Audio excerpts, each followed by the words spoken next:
We are really excited to be hosting, sponsoring this with the Social Science Working Group. So if you're new to the Conservation Psychology Institute's webinar series, welcome.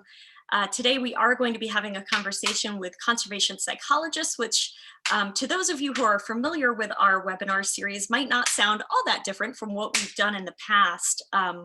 But I just want to point out that there are some really exciting and unique pieces about today's conversation that are very different from what we've been doing, at least recently. More recently, I think our webinar series has been focused on the application of conservation psychology in contexts in zoos and aquariums and other types of conservation organizations. And I will also say that today we're going to take a little bit of a different approach. We actually are really pleased to be able to work with some of the brilliant minds that we'll talk to today about how conservation psychology can be applied in a broader context, perhaps natural resource management, or protected areas, and just in a larger context, perhaps outside of zoos and aquariums. We're going to be talking a lot today about the theory and the methods. Do know that these can be applied to the zoo and aquarium world as well, but the examples we'll be giving today are really very much in that larger context of human dimensions, which takes into consideration not just conservation psychology, but other social aspects as well. And so today we are grateful to be having the co-editor and some of the authors from the special issue of Conservation Biology that's specifically focused on conservation psychology. And so with that, before we move on to introducing you to your first host, I guess facilitator, I would call her. She's a co-editor of that special issue.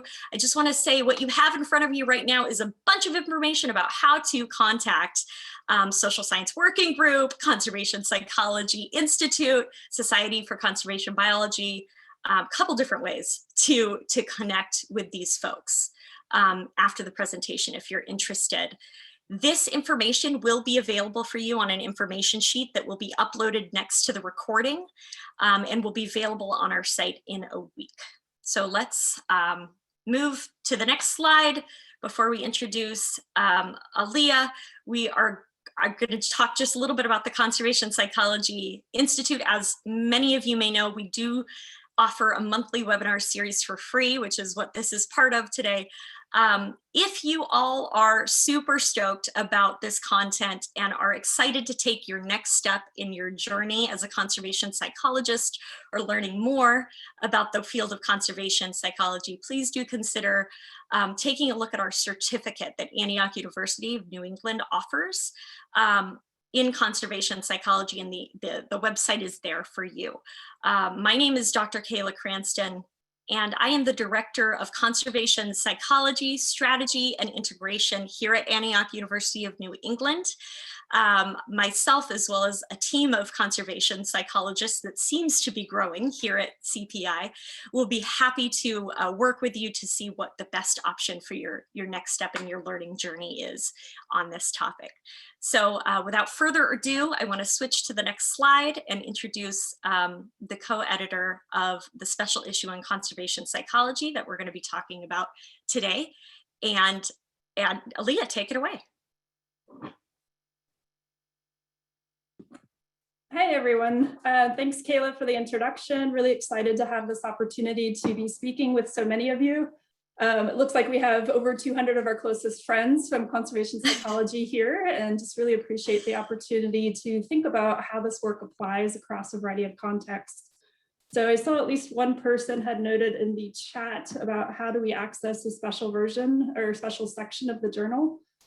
So we will make sure to get that in the chat or the Q&A to you all so that you can access that, because at least the introduction pictured here is open access, so anybody should be able to have access to that.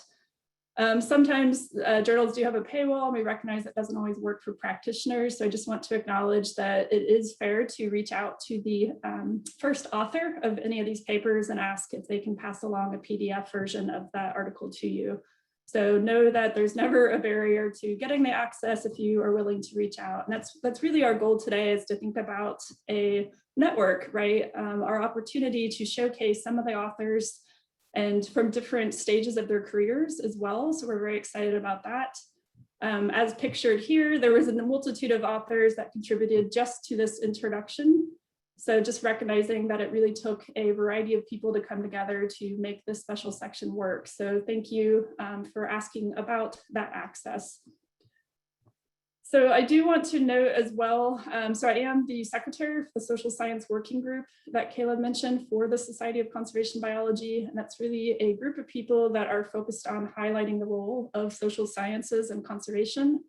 So at a minimum, we hope that you will check out our new website, which I will also make sure to post in the chat sometime today. That's scbsocialscience.org.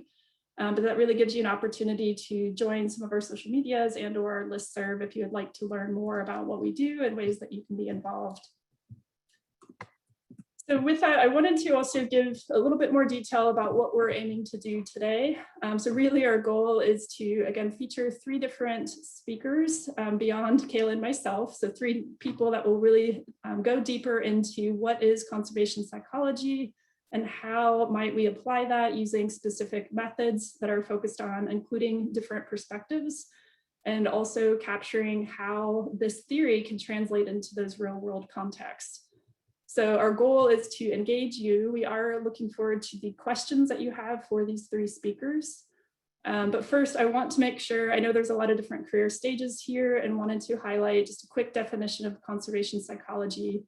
So, and ultimately what I want to highlight here is that it's an applied branch of the field of psychology, right? So we're drawing from theories and methods and working to think about how that applies in these different contexts that we've talked about.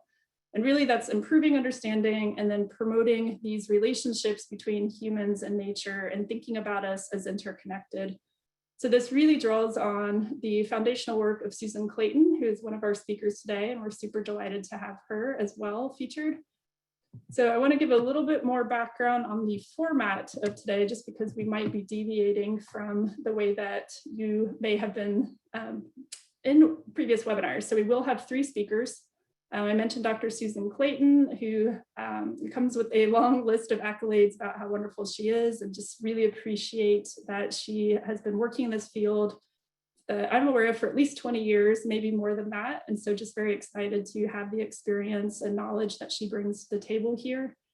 So the introduction that myself, Kenny, and Susan and others worked on was really built upon some of her previous work that she'll talk about as well today. And then Dr. Kelly Biedenweg, who's at Oregon State University, was another author to this special section. And she focused on cognitive mapping and thinking about how that can help with conservation planning. So she'll talk a little bit more about that particular method, as well as thinking about how that audience might differ from some of the contexts that we typically talk about. And then for Dr. Agat Coleoni, her work as well, thinking about how the application of conservation psychology theories and using an experimental design to think about how people are connected to nature and how we might reinforce that connection or build that connection. So we're really excited to have this slate of 3 different speakers. And the format is that each of those 3 speakers will give a brief overview of the 3 areas that I just mentioned. So they'll have about, say, 3 minutes or so for each of them, 1 slide per person. So you'll see 3 more slides after this one. And then a final slide to introduce what the guided discussion questions will be that I will pose. But really, we're ultimately hoping that you are engaged in asking questions of these speakers as well. So again, reminding folks to use the Q&A function specifically for your questions. And we will do our best to facilitate that as part of this conversation today. And as Kayla mentioned at the top, if there are questions that you pose that we didn't get to in the time that we have today, we will make sure to address that in a written format when we post the webinar recording in about a week. So we thank you for your patience and engagement with this process, because we're really excited to hopefully create a space in which you feel like you're a part of this conversation. So thank you very much. And at this point, I will turn it over to Susan. Great. Thank you, Alia, for those kind words. It's nice to see so many people here and to see some familiar faces. And I'm especially excited to feel that conservation psychology has reached this level of achievement and engagement and is really being recognized by a lot of people and applied in some really important settings. So my goal is to briefly describe a theoretical model of how conservation psychologists look at behavior. So when we're talking about conservation, we're talking about how we understand, especially usually want to change some human behaviors in a way that will, promote environmental conservation. And so this slide shows three aspects of that. And context, sort of the existing social and physical environment, current practices, both in terms of what you tend to do and what you already know, and sort of how that structure of habit and knowledge has been constructed by past experiences. And then goals and motivations. What are people trying to achieve? What are their preferences and their attitudes? And I think many times people who are trying to promote conservation behavior jump to the attitudes and goals. And so I think it's very important to recognize the importance of the other two things. So in terms of context, again, that includes the physical context. What are people literally able to do, or what is it easy for them to do? And then the social context, what do other people do? What is typical? What are the norms in that setting? What one tends to do, as I said already, kind of involves habit, and habit is incredibly powerful because most of us with limited kind of mental capacity, we tend to switch off our brains from most actions and just do what feels normal and not even notice that we're doing it. We just put ourselves on kind of autopilot. But then, as I said before, we do have intentions, we do have goals, we do have values, and we think about those things in sort of making conscious behavioral decisions. So let me just give you an example of what that might look like in what I thought of as if you wanted to encourage people to engage in fewer harmful fishing practices. Hopefully an example that will resonate with a lot of you, if not all of you. So the context for that, first, of course, we have to think about the way the physical and the legal environment mandates certain kinds of fishing practices, perhaps prohibits certain kinds, makes it more difficult to do certain kinds. And then also, it's going to be very important, what are other people doing? Because most people will model their own behavior on what they see other people doing. So if you wanted to change that, because the social norm is a perceived social norm, you might focus on certainly enabling the more positive behavior and highlighting examples of other people engaged in those more positive practices. In terms of habits, habits can be very hard to disrupt. So one useful tip is to find a moment in which people's habits are disrupted, and that's a good opportunity to make a change. And I know a lot of us have been thinking about that with regard to COVID, since almost all, if not all, of our practices have been disrupted during the past year. This is a good opportunity to intervene and try and encourage people to change behaviors such as taking daily showers or flying all over the world, for example.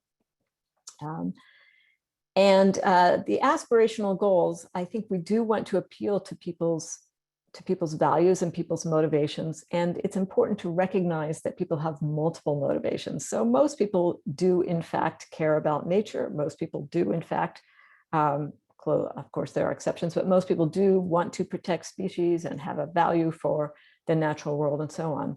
But they also have other goals. They, for example, might have the goal of feeding their family, or they might have the goal of looking good in the eyes of others. So if you want to change behavior, you have to recognize those other goals and not just focus on, here, you want to save nature, here's how to do it. We have to provide them with other ways to meet those other goals they have that may, in certain cases, be more important, especially things like feeding the family. So I know I've taken up my 3 minutes, so I will stop there and let you move on to the next speaker.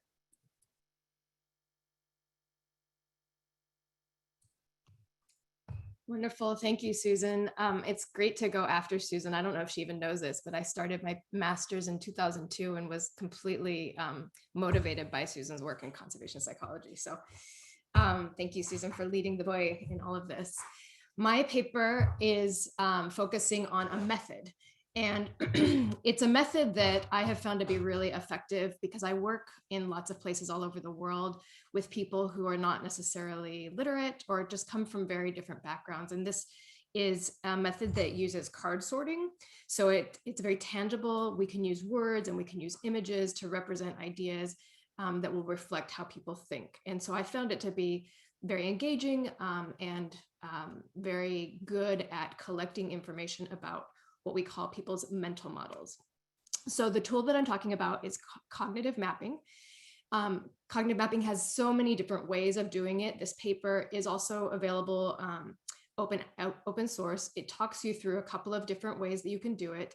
But the main idea is that what we're trying to do is elicit people's mental model. And a mental model is a cognitive representation that we hold about something, an object in the real world. And so, for example, I've used this tool in the Amazon to look at how people who live in forested communities think about sustainable forest management. And I've collected the data with community members, but I've also collected it with the extension agents that work with those community members. And then what we do is we compare the objects that they say are part of the mental model associated with sustainable forest management, and also the interactions of those objects. So we're looking at structure and content of the way people think. And that way we're able to compare, in this case, we were able to compare extension agents to community forest managers. We've also done this in Belize with fishers and the policymakers of the fishery program. We also just recently did it with professional PhD level fishery scientists, specifically comparing white scientists to people of color. And what's been really interesting, I would say, in almost all of the ways we've done this is that the content tends to be pretty similar around people, although people who live in communities and also people of color in that last example tend to have more items that represent the conservation issue. But what's really fascinating is once they put it together, the structures are completely different. How they see things interacting is completely different. And that has a pretty big impact in how people accept policy and how people can build new policy into the future. So this is a tool. It can easily be used also in zoos and aquaria. In fact, it has been to just learn about how your visitors are perceiving things, and it can help you think about how you can strategically fit into create content that builds upon and builds into people's mental models. So I'll go ahead and leave it at that. Hi everyone, thanks. It's a pleasure to be here and to see actually that many participants today. So in our project that we published in the special section on conservation psychology, we were interested in general in the relationship between affinity towards nature, so how people feel connected to nature experiences and outcomes of nature experiences in terms of health and well-being, but also attitudes and behaviors toward conservation. And there are studies, and actually a lot of studies, looking at these relationships individually and establishing positive correlation. But this study is mostly focused on the quantity of nature experiences, actually. So how often you go to nature or for how long, etc. And one aspect that has been largely overlooked so far is the quality of nature experiences. So what people actually do in nature. And we can assume that depending on what we do when we are in nature, we are not going to get the same benefits in terms of well-being, for instance, depending on what we do. So if I go to nature and I'm on my phone or just walking my dog, I'm not going to get the same benefits that if I'm going to listen to birds or hug a tree, for instance. So if we want to boost individual well-being, we may want to promote high-quality nature interactions. So in this project, we designed an experimental study in which we were aiming to promote actually the quality of nature interactions and to increase well-being to people, to visitors to green space.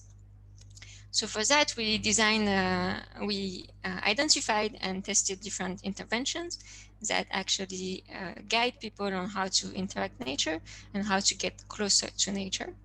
And we explored how this affected the way they engaged with nature during their walk, and how was a positive effect at the end of the walk. So there are different research questions I'm interested in general, but so here are some examples, but in general, they all kind of gravitate around the drivers and outcomes of nature experiences.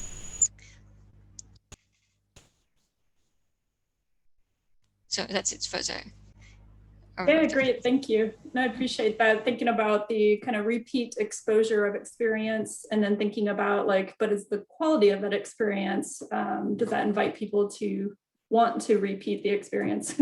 And thinking about how to, like, that can certainly translate across a multitude of contexts. So just to help the audience know where we're going next, I wanted to highlight the 3 different kind of guided questions, but obviously we are looking forward to hearing direct questions from you as well in the audience. So again, just reminding folks to use the Q&A function. We'll first start out returning to Susan and thinking about that question about really why is this time critical for conservation psychology, recognizing that, you know, as a foundational person within the field and thinking about what are those influences on human behavior, why is now a critical time for this? And then we'll have that conversation for about 8-ish minutes or so, and we'll introduce new questions into that part or that segment. And we will also, you know, hope that our other speakers will have an opportunity to weigh in on any response that Susan provides. Similarly, we'll have a second segment that really poses this question about in what ways is conservation psychology addressing inclusion? And that might come from, say, a methods perspective, but also thinking about how conservation psychologists might feel included in the field overall. So thinking about a variety of different ways about what inclusion might mean, how do we go further with that conversation? And then returning to Agathe, would really like to think about what are new opportunities for the field of conservation psychology, thinking about the work that she's done with experimental design. I noticed one of her research questions focused on COVID as well, thinking about the, you know, the certain current context that we are in. So with that, I will close out of the presentation. So you now will see the speakers a little bit more directly, and wanted to return to that question. We'll start with Susan first. So Susan, would really love to hear your thoughts on really, you know, why is this a critical time now for conservation psychology, and maybe has that changed since you were part of the initiation of the field? Yeah, absolutely. And I feel like that's almost in a way a softball question to start us off. But the first part of my answer, I think everybody here would recognize is the need. I mean, we are facing some really serious environmental issues that are more serious than they were 20 years ago, and I think are certainly more widely perceived as serious than they were at that point. Even by me, my consciousness has been raised about the gravity of the environmental crises we face, not only climate change, but of course, huge decline of biodiversity and, you know, predicted million extinctions in the near future. So real serious problems. The second reason I think this is an important time is that there's increasing attention to what psychology has to offer to enhance conservation and conservation practices. That's really gratifying. I think this sort of webinar reflects that, but that you can see it in all kinds of other ways, you know, governmental policy, conservation practitioners who are recognizing that psychologists have some useful research findings and often useful tools for them. And then the third aspect I want to be honest about is the inadequacies of conservation psychology to date. And I don't mean to tar every study or every researcher, but as a whole, the field has not been quite as effective as it could have been. And one of the things I think that we frequently do is not pay enough attention to which behaviors we're studying. As people who are frequently trained as kind of experimental researchers or who emphasize control over research, we pick a lot of behaviors that are easy to study, perhaps even in a lab setting or an experimental setting, but not necessarily that significant in terms of promoting conservation. So while I love basic research, I would never say we should stop doing it. I think if we're trying to make a difference, we should pay more attention to the impact of the behaviors we're studying. And I think that we also need to focus, as does every field, on inclusivity of our participants, of our researchers, of our topics. And I think Kelly will hopefully talk about that. And I think that we as researchers also need to learn more and be more mindful about recognizing that we can't answer all the questions. When I started off by referring back to this 2005 paper I wrote with Amara Brooke, and Can Psychology Help Save the World was the title. And it was very kind of hubristic. And I think that, yes, psychology can help save the world, but can't do it alone. So we need to all, I think, be more mindful of the need to collaborate with people from other disciplines. And that's an opportunity because those disciplines, again, are increasingly receptive to working with psychologists. Yeah, that's great, Susan. I really appreciate that. And I think there's a lot that you touched on there. And certainly I think, one of the bigger questions around inclusion and inclusion in different parts of the process would be something that I'd love to return to. I want to raise a question that somebody from the audience had asked for you specifically. So this comes from Blake. They noted that they rarely incorporate habits into their work because it seems to be one of the most impenetrable factors when it comes to behavior change. And so, Susan, you had mentioned COVID presenting an opportunity to tackle habits. What are other examples of situations in which habits are often disrupted and become more penetrable? Or is it actually easier to tackle habits indirectly by changing the other factors like context or attitude values? Yeah, great question. I think that one thing we should be doing is being mindful for opportunities when the context is changing. So for example, I can give a very personal example, just at the top of my head, that when I was in graduate school, I was a cigarette smoker, not a heavy smoker, but an occasional cigarette smoker. And I knew that it was something I didn't want to do forever. So I thought, okay, when I left graduate school, moved to a new apartment, moved to a new city, moved to a new job, that was the perfect time for me to quit smoking. So just seizing on those opportunities.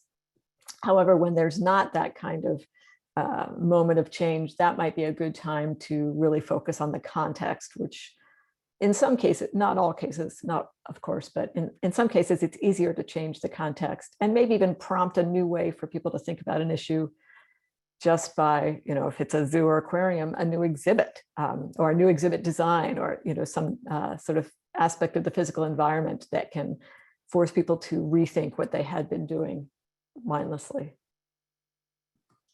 Yeah, and part of your response makes me think, so Agat, in the context of your work, you were thinking about visitors to a park and protected area and changing the experience within that park. So I'm curious, that makes me think like when you have a novel audience, as somebody who's kind of new to that context, they might be more likely to, because they don't really have a habit built up, right? So they might be thinking about, well, what are other people doing and looking around and kind of modifying their behavior based on what others are doing. But then you have people that may be return visitors and maybe like, well, I know what to do here, even if they're not doing what, we as maybe the managers of the site might appreciate. So I'm curious if in your research, if you've looked at how that sort of habit or that repeat exposure or repeat visitation influences behavior, if you could speak to that a little bit more, thinking about this question about how habit influences behavior. Yeah, that's a great question. I haven't actually looked at that in my research. I've looked at people who are repeat visitors to zoos, but mostly in the sense of using that as a criterion for somebody who's already engaged with the issue and involved in the issue. And I haven't looked to see if it's easier to change their behavior or harder. Sure. Yeah, Nagat, did you want to add to that? I just wanted to add that for sure there are differences between visitors, first-time visitors, and those who come often, regularly. So we haven't done the specific research on that, but I could see by myself going there that people who used to go there regularly, they have their habits and they just go to the same place every time because they like this place specifically, or they just like this experience in particular. While first-time visitors may be more open to try new things and engage in new experiences. So for sure, habits are playing a role here.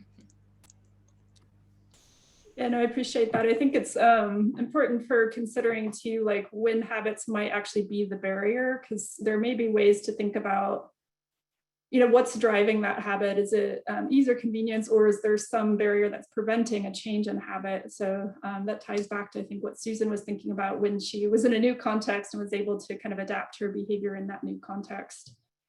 So yeah, and Kelly, I don't know if you had any additional thoughts within the context of that question, thinking about if we have the social and physical context, or we have kind of habits or what people know versus attitudes or values, or so those aspirational goals. Like, is there any one of those that might be easier to influence or more directly good for us to try to influence from an experimental design perspective?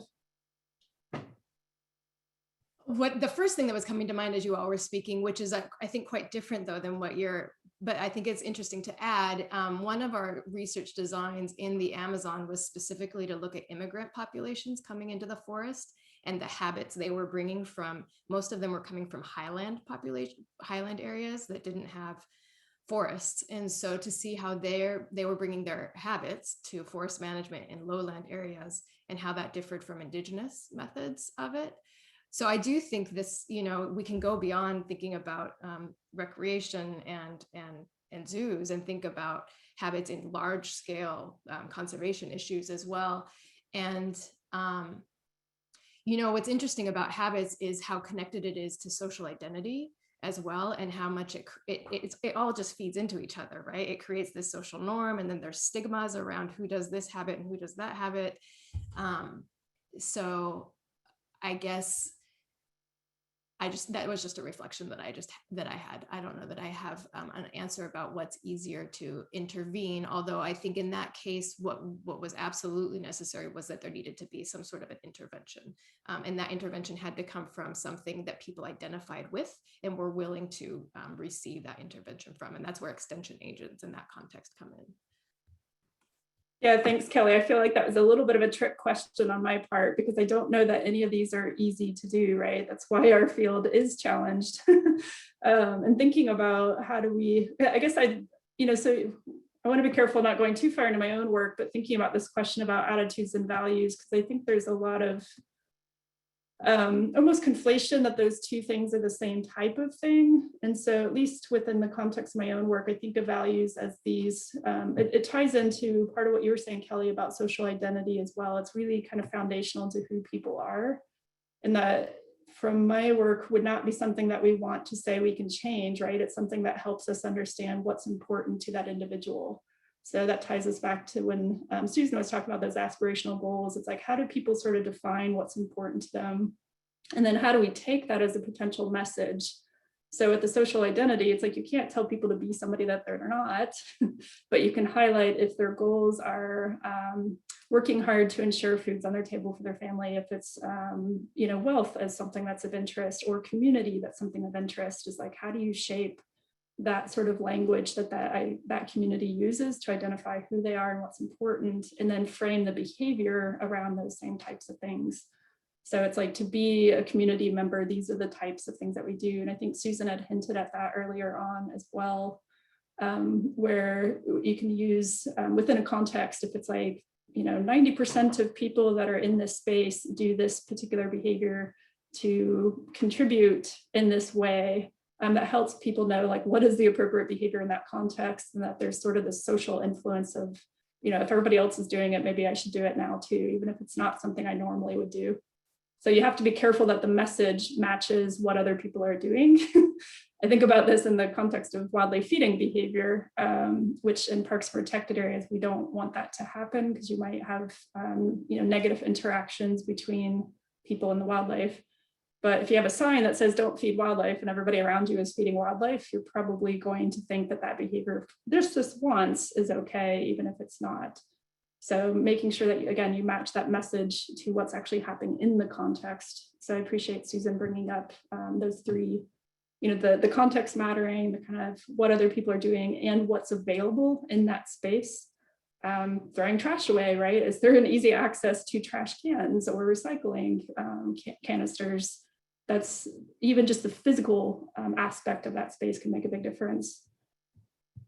So I want to circle us back to this idea of inclusion, because that came up in part of Susan's earlier response, and maybe transitioning us to thinking about the types of methods that we might use. So Kelly, I'd be curious to hear, what do you think, conservation psychology is doing well in terms of inclusion? And then maybe a second part is, what can we improve to think about, what we might do better in terms of including audiences at maybe different stages of the research process? Yeah, thank you for that question. I mean, I guess you want me to start with what we're doing well, and my inherent thought is that maybe we should start with being honest as well about the history of science in general and the history of psychological science too. I mean, we also just look at who's here on the screen. In general, psychology has followed other scientific patterns in that it's been based on white European methods and thinking, and a lot of our theories are more applied to that context, right? Not a lot of our theories take into account, although if we thought about it broadly in Susan's context, we could take more into account things like ethnic studies and sociology better. I don't know that we do that necessarily. So that was, and I can give us a very specific example. One of my students is African-American, and she was wanting to look at environmental identity. And when she started to look at the environmental identity scale, she grew up in a very, very urban area, and just said, this doesn't work for me. Like, I feel like I'm an environmentalist, but if I take this scale, I don't count as having environmental identity. And that's nothing against Susan, but like some of our scales that we've created have been based on a certain way of seeing the world, right? And certain ways of living in the world. So one of the reasons why I love cognitive mapping is because it puts, it's building on foundational psychological theory, which is we all have mental models. So we all know we have mental models, and that these mental models represent cognitively our understanding of the world. But then the onus of how to present that mental model to the researcher is on the person. And so when I do the card sorting activities, I've had people like, I like them. I want them to generally group them into categories. Like choose your cards, then put them in categories of similarity, because the reason I want them to do that is because statistically, I have statistics that help me analyze it, right? I can use cluster analysis to analyze that. But I've definitely had people who like want to tell me a story. And so they take their cards and they put it in this round story, and they tell me how all of it interacts. And that's not as easy for me to analyze statistically, but okay. I mean, that's not the goal necessarily. The goal is to actually accurately elicit the way that they see the world. So I do love things like that are more open to people having a little bit ownership in how they present their psychological concepts. Yeah, Kelly, and I might hop in there because thinking about one of the attendees was asking about cognitive mapping being used to elicit local or traditional knowledge. And the context for that is they're asking because based on experiences working with Inuit peoples, that interviews and surveys have not been a great method and is potentially outdated. They said one of our partners tells us that Inuit just don't say much. Would something like cognitive mapping be something that better aligns with Indigenous research methods? Yes, but the other thing to consider with Indigenous research is sovereignty of knowledge, right? And so I would say that you would also have to think about traditional ecological knowledge generally is shared with other Indigenous scholars, and there's a whole lot of agreements around what that information would be used to do. But absolutely. So that's interesting that that the Inuit may not speak as much, because my experience with Indigenous groups that I've worked with is that generally they want to tell me a really long story. And so in the groups I've worked with in the Pacific Northwest, the card sorting is not, I mean, it's fine because it stimulates them, right? Like I'll pick one up and they'll say, this is what, but then they'll tell me a 40-minute story instead. And that's their preferred way. So it's certainly something worth trying. And it's certainly something that worked really well with me for people who were illiterate, because it helped them use the visual and the more storytelling aspect of putting things in a spatial structure. But I'm not familiar with that audience. So you have to see if it did work or not.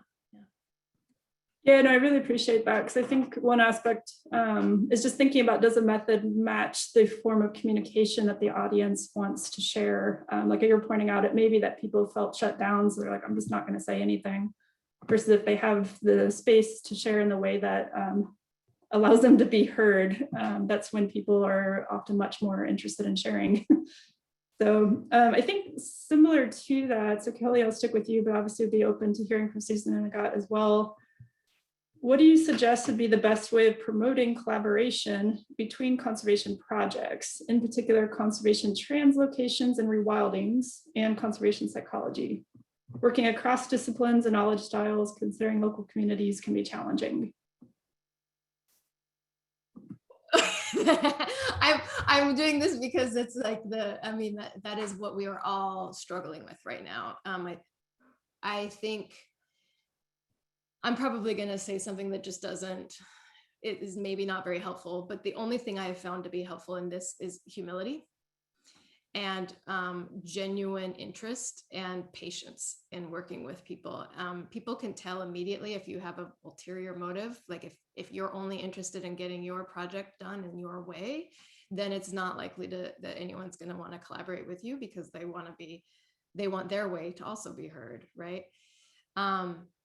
I mean, that just seems probably so basic. I don't know that that's that helpful, but again, maybe going back to what Alia just said, it so depends on the context. I mean, this is what I work on. And I would say that I maybe change a project every 5 to 10 years, because it takes 5 to 10 years to build that collaboration and that construct before I feel like I can move on as the researcher that's part of it. And this is where the applied researcher is. Like, my job is always to be the researcher, but it's a lot of application of getting people to work together to make that happen. I don't know if that's helpful. I would love to hear Susan and Agatha's response. Yeah, thinking about what contributes to good collaborative conservation, like how do you foster like collaboration among different types of conservation projects, especially those like, you know, I'm thinking on the ground versus like conservation psychology, which may be perceived as sort of in the lab, I guess, but really just this idea of how do we work across disciplines for collaborative conservation.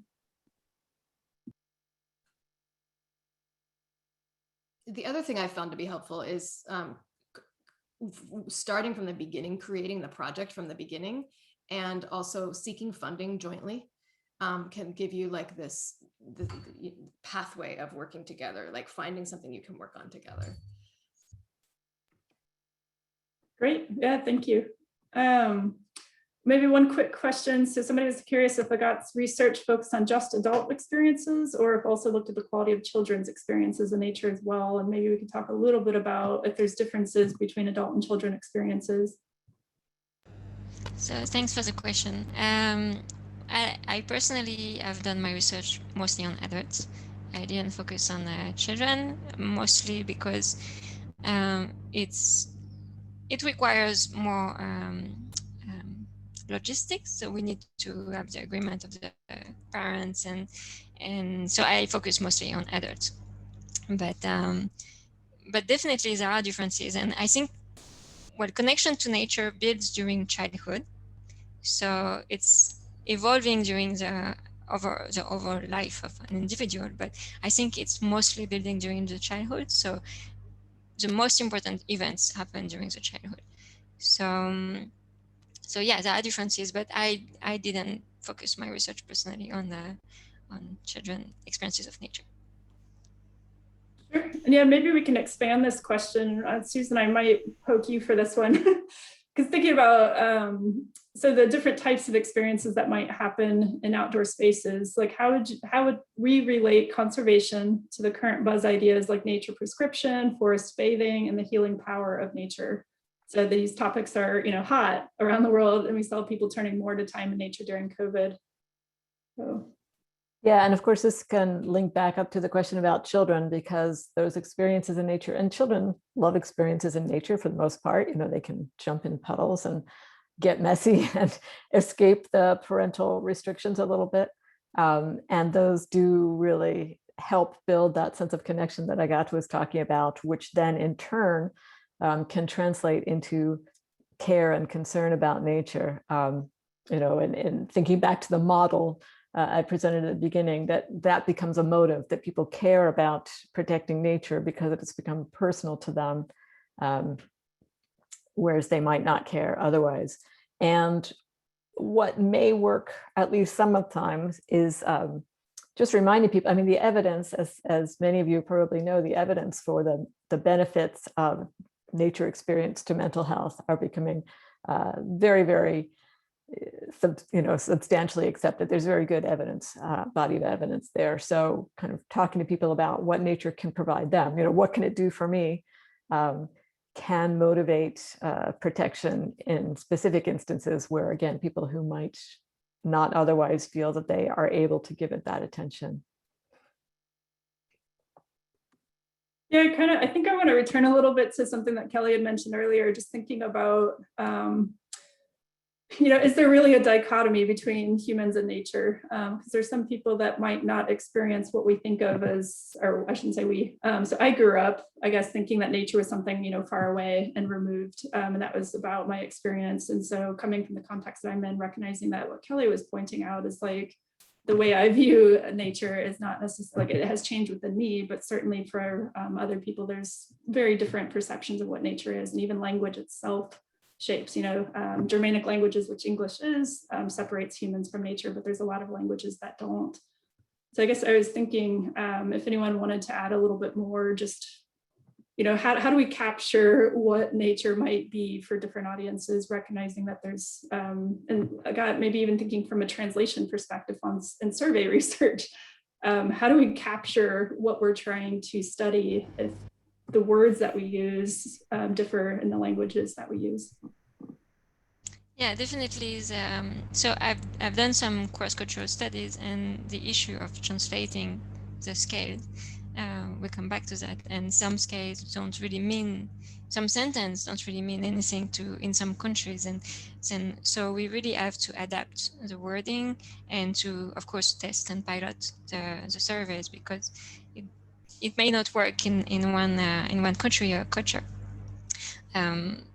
So I would say we need to, we can use other instruments. For instance, to capture nature connection, there is a graphical instrument that just it's inclusion of nature and self scale, and it's basically two circles overlapping, more or less overlapping, which is one circle for nature, one circle for self, and either they are very separated or they are more and more overlapping. So we can use graphical scales to overcome these translation issues. And I know there have been some adaptation of this scale, also that people actually drew by themselves the circles.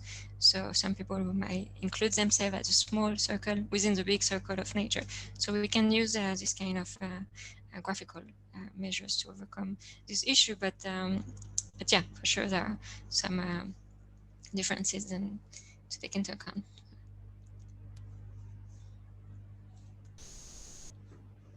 Yeah, thank you very much for that. There's definitely a lot of fantastic questions in the chat here, or in the question and answer, and I'm realizing we're getting a little bit short on time already. I could talk with you all forever. So want to remind people that even if we don't address your question here, we will respond to it to our best of our abilities after the call in written format. So certainly appreciate those of you who are asking such great questions. There was one that was thinking about the future of conservation psychology. What are some of the emerging frontiers, new methods, or kind of new / controversial ways of thinking? So I'd be interested to hear if each of you were willing to share something that maybe excites you about where conservation psychology is going, or kind of touching on something that Kelly had mentioned earlier, like where do you think we could be going as conservation psychologists to maybe do right by the different audiences that we are serving or hoping to serve.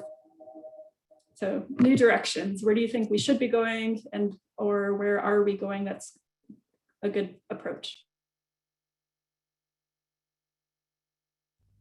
Well, I think there are huge opportunities in going toward experimental studies, especially in the field, because I think in conservation psychology so far we've been focusing a lot on surveys and understanding how people use and value the natural world.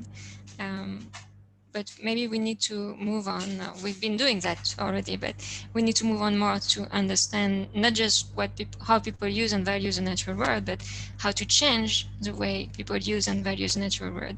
And I think the first key step for that is experimental studies, because they can really help identify, design, and test some interventions that can help change people's behaviors towards the natural world. And we can, from that, we can start building knowledge on actually what works, what doesn't work, on changing behavior. And this knowledge can really help guide conservation practitioners and decision makers on implementing behavior change strategies for conservation, but also for maintaining people's well-being. Yeah. I think one of the big things I'm seeing is big data. And different ways of analyzing big data. And I guess the one thing I want to say about that, though, is Sarah Breslow is an anthropologist who's been on Twitter, and she's curating these lessons of being a social scientist. And one of my favorite ones lately was her statement that social science without theory isn't science. And what I would want to say about, we see a lot of people playing with big data, either analyzing them for emotions or values or social connections, and then reporting on it. But when it's not connected back to theory, the meaning of it can be misinterpreted or misapplied. And so I guess I'm saying this is an interesting and exciting direction, and here's some things I think we should be careful about. Yeah, no, I really appreciate this, because in Agat's response, she's thinking about how an experimental design approach lets us know the effectiveness of an intervention, because we have that control and then we have that treatment. And then Kelly, you're making the point that there's opportunities to think about how we can actually collaborate across institutions well, even with data sources that are already in hand. Because I think a lot of times too, we sort of jump into like, oh, we need to ask this question of this particular audience at this point in time. To address a need that we think we have, but we may be missing potentially that bigger picture of like, well, has this question been asked before? Are there data available that can help me to answer that question? And then I think ultimately something you touched on earlier too is, does the method itself really allow space for the audience of interest to share what they may have to offer us? Because I think that's something that's really important. So this bigger new direction of big data is really promising and impactful, thinking about, okay, there's stuff out there that we could use, but does it potentially end up not including some of the audiences that we may need to also still be hearing from in a method that works for them? So I do want to give Kayla a couple minutes to close us out, but maybe Susan, I want to give you one more opportunity to think about what's the future of our field. What do you think we can be excited about as we close out here? Well, I kind of addressed this already. I think we can be really excited about the increased acknowledgement of the importance of psychological perspectives in doing conservation work, and just the opportunities that has made available for psychologists like us who are hoping to make a difference. Is exciting. And I know how many psychologists there are who just are thrilled at the idea of actually making a difference. And then increased opportunities, but also obligations to listen more broadly, to listen to people from other disciplines, but also to listen to the communities that we're working with. I think are important directions for the field to go in. Great. Yeah, thank you, Susan. And I appreciate, so Vivian, who chatted to the panelists today, said this was an excellent panel and she can already see opportunities for collaborations. And really that was our goal today. So I actually appreciate that you noted that, just because there's so much to cover. We have a short time, and really the opportunity here was to think about that this is a network, right? There's a lot of conservation psychologists out there doing really amazing work. These were three wonderful people who are sharing with us some of their ideas, some of their methods, the importance of theory. And this gives us an opportunity to think about how do we continue that network. So the Social Science Working Group is certainly one option. And I know Kayla has the Conservation Psychology Institute. So I want to personally thank our speakers and our audience, and then turn it over to Kayla to close us out. So thank you very much. Thank you, Alia. And goodness gracious, my head is just exploding. Thank you so much for all of the information you shared and all of the interaction. And I will just second what our one of our participants, Vivian, said. It is excellent. I'm so excited about this approach. And so I want to also thank Alia and her fellow co-presenters today for putting forward the idea of doing a panel. This is not normally how the Conservation Psychology Institute webinars do go. And so for those of you who are here today, you're going to get a link to evaluate, and I'm hoping you can put in that evaluation if you want to see more panel style talks on the Conservation Psychology Institute webinar series. Happy to do it. It feels like we have just entered into a very intimate conversation during a conference, quite honestly. And it's really just the rigor of the conversation and the topic of next steps. I just know that Carol Saunders, one of Susan's contemporaries and co-founders of the field of conservation psychology, would just be overjoyed that this is a webinar that is being kind of presented on the platform that she helped create here at Antioch University. And so thank you so much. I really do appreciate all of the time that you put into and incredible thought put into how we wanted to facilitate today's event. Again, as Alia mentioned, do not worry if we did not get to your question. We've got plenty of interest, and I'm passing those on to Alia to have some of the panelists answer those questions afterwards in writing, and those answers will be uploaded again next to the recording of this video when we do that, which will be in a couple of weeks. So again, thank you so much. Please let us know if the panel style is something you want to see continued over and over again, and I will be happy to curate that. I feel like looking like an air traffic controller is not just like a gimmick, like it really is my job at this point. And I think the job of at least one of the jobs of the Conservation Psychology Institute is to make sure that this network that we're all talking about continues to grow, continues to get stronger. And to the point that somebody mentioned in the chat or question, absolutely, our field is growing. Our team at Antioch is growing. I can imagine elsewhere as well. And one of the things that I'm really excited about, just briefly mentioning, because it was asked, like, is CP growing? And the question is legitimate, because for a long time, we haven't had an online presence that allows everybody to see how each one is connected. And I feel very honored to be able to say, we are launching a website that is going to do just that. So we are going to be able to have a map of the world and the conservation psychologists all over that map, including our presenters today, our panelists today, and their projects, hopefully, if they are interested in being a part of that. So please continue to check back to our webinar series for more on what that will look like. Conservation-psychology.net is probably what it will be once we've gotten all done with it. So I will continue to update everyone on that, but it will be a physical manifestation of the fantastic network that already exists in the world of conservation psychology. So thank you all so much. I appreciate your time, your energy, and your brilliance. And thank you everyone for thanks, Susan. I think she would too. Thank you everyone for attending, and we'll be back hopefully very soon with the next installment of the Conservation Psychology Institute webinar series. Thank you so much, everyone. Have a fantastic day.